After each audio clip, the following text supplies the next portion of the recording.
You are all welcome to the lecture on effective classroom management.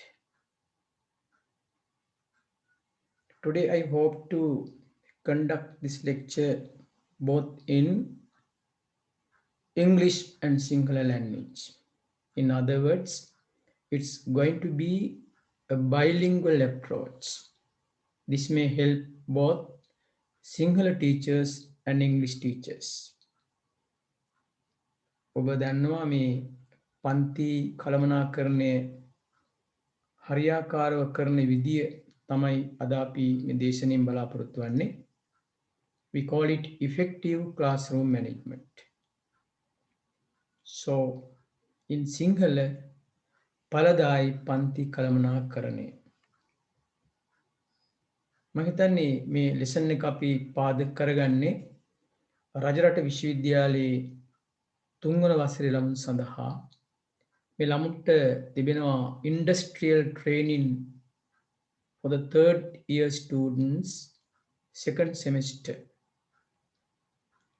මෙතනදී අපි industrial training කියලා බලාපොරොත්තු වෙන්නේ ළමයි අනාගතයේදී විවිධ රැකියා සඳහා පුහුණු කරවීම. We have various subjects in the university. Economics, social sciences, psychology, educational science, English language, English literature. So there are many kinds of disciplines. ඉතින් මේ විවිධ විෂයන් සඳහා මේ සිසුන් අනාගතයේදී රැකියාවකට පුහුණු කිරීම තමයි විශ්වවිද්‍යාලයේ බලාපොරොත්තුව. දැන් ඔබ දන්නවා මෑතකදී අපි වැඩමුළුවක් පවත්වනවා ජ්‍යෙෂ්ඨ මහාචාර්ය දීප්ති බණ්ඩාර මහත්මිය සමග. ඒ තුලින් ඔබට අපි practical manuals හඳුන්වා දෙනවා. We are going to introduce you practical manuals. දැන් English subject එක ගත්තාම 50% practical marks, 50% theory marks. දැන් ඒ අනුව ඔබට එයාපෝට් එකේ රැකියාවක් ලබා ගන්නට ඕන නම්, හාබර් එකේ රැකියාවක් ලබා ගන්නට ඕන නම්, ශ්‍රී ලංකා ගුවන්විදුලි සංස්ථාව රූපවාහිනී corporation, you are trained for that purpose. Even our department, which is the Department of Languages, we have Sinhala, English, Japanese, French, Chinese and Hindi. Then may අය සඳහා පුහුණු කිරීම කටයුතු අපි කරනවා. Sometimes some students like to work in a British embassy, American or Japanese. They can get trained there. As far as the teachers or the students who are going to be teachers are concerned, they have to undergo training in schools. For this purpose, we train them. That's industrial training for third year students. Effective classroom management.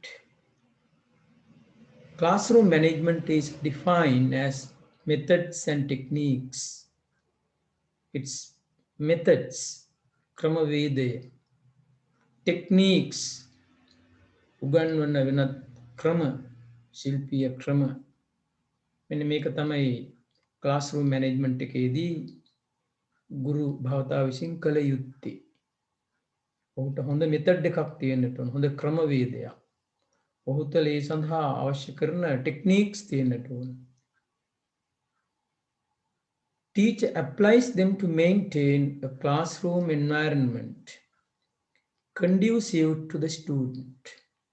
You know, conducive means සිසුවාට හිතකර වෙන ආකාරයට මේ techniques, මේ methods, මේ approaches use කරන එක තමයි classroom management එකක් කියන්නේ. අපි පසුව කතා කරනවා විවිධ මේ සබ්ජෙක්ට් එකට නිපුණ පිරිස් පිළිබඳව.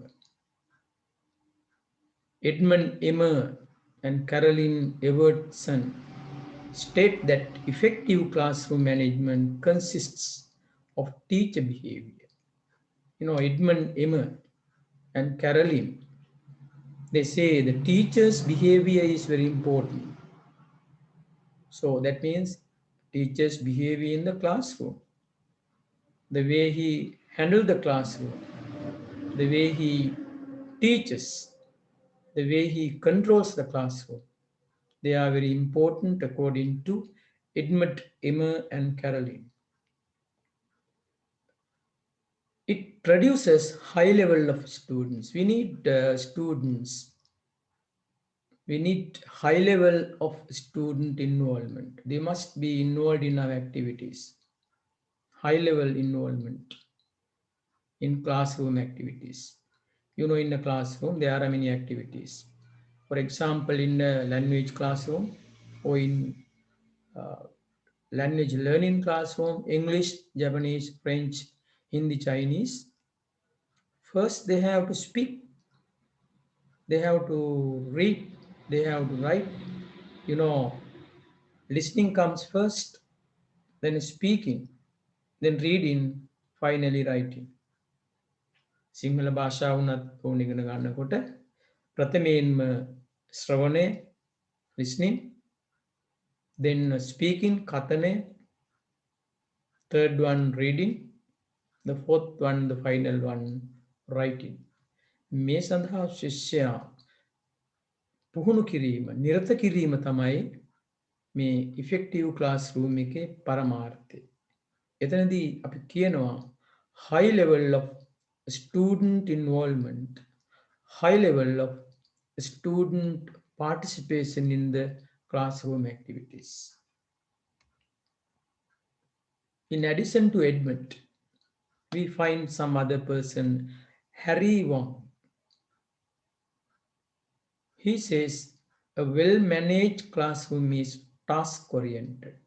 The classroom well-managed means the teacher controls it in a very effective way.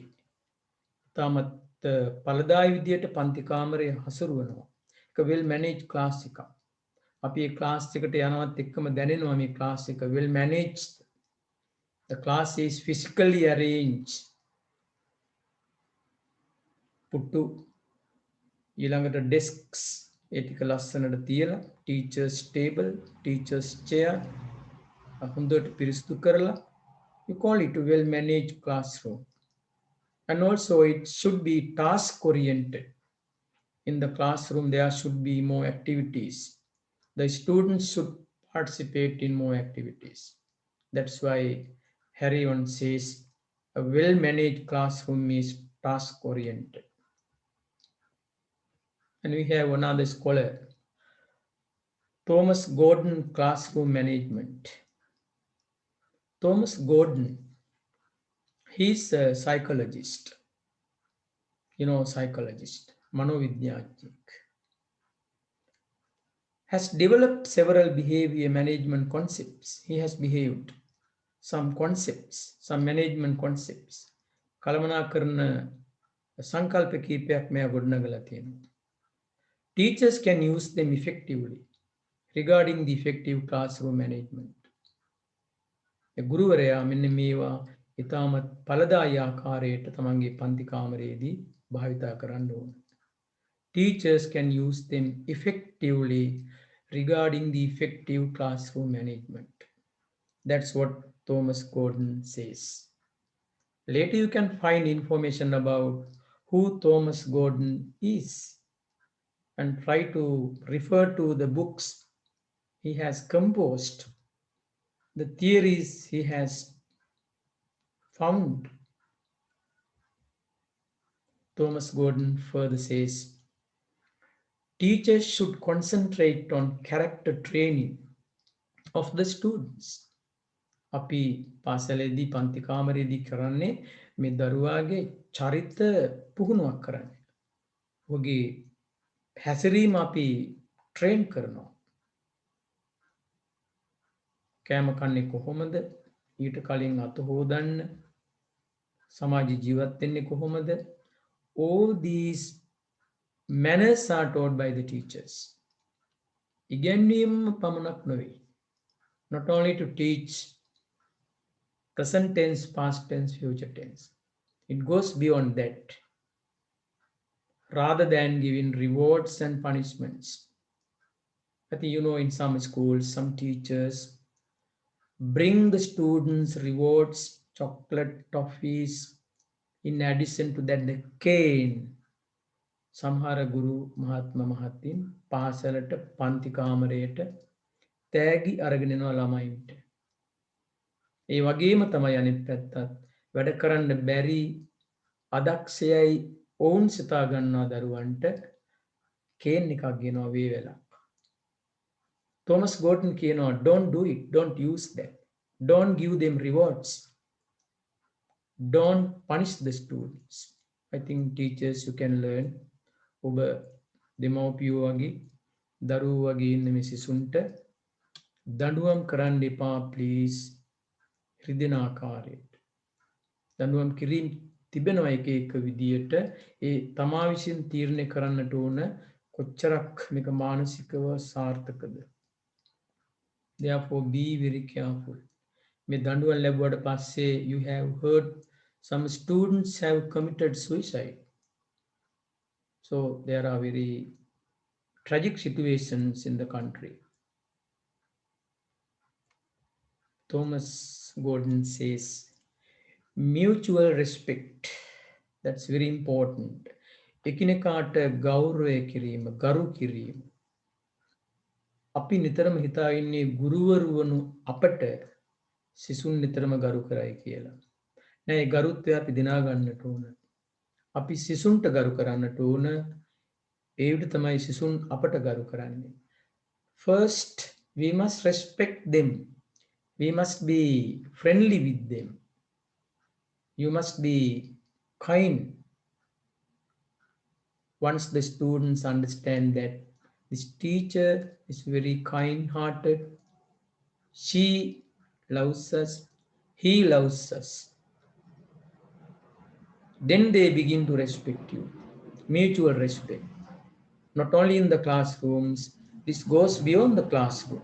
ඔබ දැකලා තියෙන සමහර දරුවන් පාසලේදී පමණක් නෙවෙයි ඔබට ගරු කරන්නේ. ඔබ පන්ති කාමරයට එන විට හිස් වැසුම ගලවලා නැගිටලා ආචාර කරනවා. ඉතින් මේ පුරුද්ද දරුවන්ට පාසලෙන් පිටත තීත් තියෙනවා. ඔබ දකිනකොට තමන් ගමන් කරන බයිසිකල් එකෙන් බැහැලා හිස් වැසුම ගලවලා ගරු කරනවා. යනකොට වැඳලා යන්නේ. මේ mutual respect එකක් මේක. This is a mutual respect. And also lack of dictatorship. class එකේ අර තමන් තමයි මේකේ ප්‍රධානියා කියන ඒ ආකල්පය ඉන්න එපා. Don't think that you are the dictator. Don't think that you are the controller. So Thomas Gordon wants you to avoid the second one, dictatorship. And he says you must practice mutual respect. අන්‍යෝන්‍ය ගරු කිරීම කරන්න කියන. ඔබ ළමයාට ළමයා ඔබට. He further points out that friendly mutual agreements and problem solving. Friendly mutual agreement. මිත්‍රශීලී අන්‍යෝන්‍ය හඳුනා ගැනීමේ එකඟතාවය ප්‍රශ්න විසඳීම මේ දරුවන් එක කරන්න. Manage their behavior through mutual agreements. Speak to them. Come to agreements with them. Then only you can take some decisions. When they are weak in their subject, try to get the facts from them. Try to get information from the other students. Don't disturb them at once. Don't punish them at once. And also it is the duty of the teacher to change a student behavior. When the students come to school, sometimes they seem to be very radical, revolutionary, rude, ill-mannered. මේ දරුවෝ පාසල් යන විට සමහර විට ඔවුන්ගේ පරිසරය තුර ඔවුන් ලබන අත්දැකීම් තමයි පාසලෙත් පුහුණු කරන්නේ. කතා කරද්දී හරියට කතා කරන්න දන්නේ නැහැ. හරියට ගුරුවරයා එනකොට නැගිටින්න දන්නේ නැහැ. ඉතින් මේවා ක්‍රමානුකූලව නැති කරන්න. ඒකයි මේ සිසුවාගේ බිහේවියර් එක වෙනස් කරන්න කියන්නේ ගෝඩ්. ප්ලීස් ඔබ පන්ති කාමරයට එන විට දරුවෙක් නැගිටින්නේ නැහැ කියලා හිටගෙන ඉන්න කියන්න එපා. කන් දෙක අල්ලාගෙන උඩ පයින්න එපා. දන ගස්සන්න එපා please. Don't do this. Don't give them punishments. Try to realize their social background, their economic background. So this is also very important. You need not give them rewards or punishments as I mentioned earlier. And now we are coming to effective classroom culture. You know, පලදායි පන්තිකාමර සංස්කෘතියක් නිර්මාණය කරන්නට ඕන. You must create or you must establish a culture in your classroom. That means it should be kept neat and tidy. They should very often clean it. They must be very silent in the classroom. They should not disturb the other students. They should not disturb their teacher. ගුරුවරයාට ගුරුවරියට disturb නොකර අනෙක් ළමයින්ට disturb නොකර පන්තියේ පිරිසිදුකම පවත්වා ගැනීම ඔවුන්ගේ යුතුකමක්. ඊළඟ ගුරුවරයෙක් එනකොට පන්තියට අසුනෙන් නැගිටීම, ඔවුන්ට ආචාර කිරීම, මෙන්න මේ කල්චර් එක ක්ලාස් එක තුළ නිර්මාණය කරන්න. And it promotes learning. Once you do it, you can easily teach them. The students also promotes their learning. ඔවුන්ගේ ඉගෙනීම ප්‍රවර්ධනය වෙනවා, දියුණු වෙනවා. Makes teaching interesting, not boring. So sometimes at the end of your teaching, some students are tired, fatigued, bored. In other words, it's not interesting. It's really boring. ළමයින්ට එපා වෙන විදියට උගන්වන්න එපා. ළමයින්ට කැමැත්තක් ඇති කරන්න. ඊළඟ දවසෙත් ඔබගේ පන්තියට එන්න උගන්වන්න. මොටිවේට් කරන්න, පොළඹවන්න.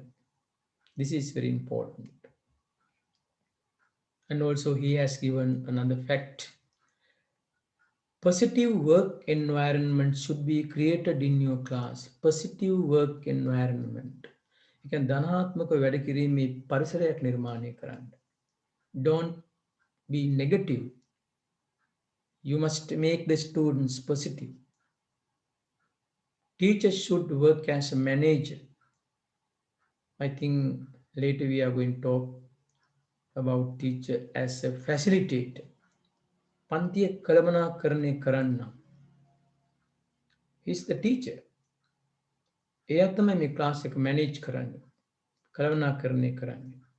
ළමයි ගයිඩ් කරන්නේ. The students are guided, directed, they are advised. Also, you have to show them that if they do something wrong, you will be sent to the principal. So ඒ වගේ අපි ළමයාව අර වගේ නරක වැඩවලට යන්නේ නැති වෙන ආකාරයේ punishment එකක් කරනවායි කියන ආකල්පය ළමයාට දෙන්නට ඕන. You need not punish the child. You can send the child to the office and let the principal advise him. And also he further says, teachers should be aware of physical needs of the children, the psychological needs of the children. දැන් ඔබ දන්නවා මේ අපේ ළමයින්ට ශාරීරික අවශ්‍යතා තියෙනවා. Sometimes they are hungry, sometimes they are ill, sometimes they can't play, sometimes they can't work. සමහර දරුවන්ට ඉගෙන ගන්න අපහසුතා තියෙනවා, ඇවිදින්න බෑ, සෙල්ලම් කරන්නට බෑ. ඒවා හොයන්න හරියට physical needs. ඒලට මොනවද ඕන කරන්නේ? ඈත පේනවද? white board එක පේනවද? ඒ කිට්ටුවෙන් වාඩි කරවන්න. ගුරු භාවතික් මේ කරන්නට ඕන. එකයි අපි කියන්නේ physical needs තේරුම් ගන්න දරුවන්ගේ. Try to understand the physical needs of the students. And also you must know their psychological needs. ඔවුන්ගේ මානසික අවශ්‍යතා. Sometimes their father may be a drunkard. Mother has gone abroad. ඔබ නොදන්නා පැති. තාත්තා බීමත් පුද්ගලයෙක්, බේබද්දෙක්, අම්මා විදේශගත වෙලා රැකියාවක් සඳහා ළමයා සයිකොලොජිකලි අසරණලා ඉන්නේ. ඔබත් ක්ලාස් රූම් එකේදී මේ ළමයාට ඒ වගේ තාඩන පීඩන කළොත් you just think of his mentality please. That's why Gordon says the teacher should be aware of the physical needs as well as the psychological needs of the students. Finally, I'm going to talk about discipline. I think we are going to have a series of lectures. There we are going to cover all the important facts given by some scholars. He says there should be silence in the classroom, which I have explained earlier. In addition to that, neat and tidy classroom. And they must be silent. When the teachers come, they must be obedient. They must stand up and greet the teachers. They must show the teachers that they are obedient. අන්න ඒ වගේ ළමයි තුල විනය ඇති කරන්න. ඒ ඔබට ඊටාම friendly ආකාරයට මිත්‍රශීලීව කරන්න පුළුවන්. මම හිතන්නේ අද දේශනෙන් අපි බලාපොරොත්තු වෙන්නේ මේ වගේ කෙටි කරුණු ටිකක් දෙන්නට. මම හිතන්නේ ඉංග්‍රීසි භාෂාව සහ සිංහල භාෂාවෙන් දේශනය පවත්වාගෙන යාම පිරිස් දෙකටම ප්‍රයෝජනවත් වේවි. Both Sinhala teachers and English teachers. Even I find it very easy for me to teach you through this bilingual approach. I hope today you learned something regarding effective classroom management. Next week also we can continue this program. Thank you very much. Good luck.